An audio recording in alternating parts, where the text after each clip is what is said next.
James Lundis, James the Wine Guy. This video is about wine, and it's also about music. Stay tuned.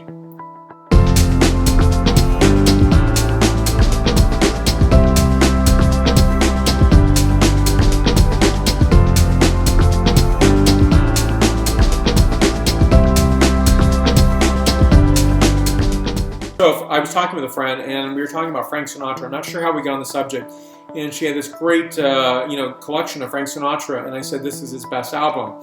And she said, would you like some copies of this? And I said, sure, I'll pay for them. So my friend gave them to me for free. It's a really nice gift. Released, I think, October 1st of 1957. And Come Fly With Me, Frank Sinatra, Billy May Orchestra, and here is the back panel for your review. So as I talk about wine, I'm also talking about this particular cover as well, and treating it the same way.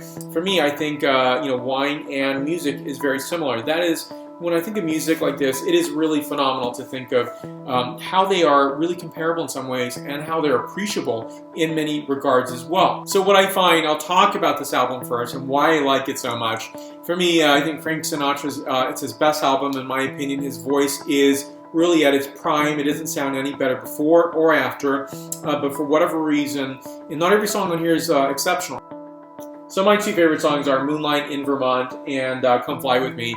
And I think the orchestration sounds amazing. His voice is sterling. Nothing sounds better than prime Frank Sinatra. And the mood is evocative and classy. Music arrangement is finely tuned. And that's just like wine. I think we use a lot of notations, and we use the word note, so hence the musical term note to talk about wine as well. And I think that comes in a very appreciable way. So wine, when I think of wine, it has to be fruit picked at the right time. Great conditions, superb handling. Wine is made intentionally, not just in the vineyard. A lot of people like this very pastoral view of wine. So this wine is great. It's made in the vineyard. Yeah, it is.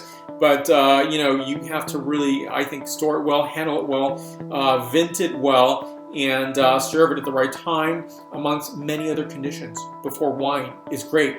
And I think that's the true wonderful thing about wine is, in my opinion, I'm not going to say it's just the right fruit or it's just the right conditions or it's the right venting process. There's a lot of things that go into this. So for me, wine and great music go along hand in hand. And they're probably the things we think of the most in terms of having music in our lives every day. Having a glass of wine every day is what I do. And they're two of the finest, amazing, complex, yet beautiful things to enjoy. Thank you for watching. If you like this video, I'm trying to do slightly different. I've been wanting to do this video subject anyway for quite some time. Finally got to it. And so I'd like to have your comments down below. Or you can list them on the many social medias that I'm on, such as Facebook, Twitter, Google+, Pinterest, LinkedIn, as well as Instagram and WordPress. And give a like. The like button's right down there. Share this video on your favorite social media. And subscribe to this channel if you haven't done so already. Thank you again for watching today. Stay tuned for more. Salud.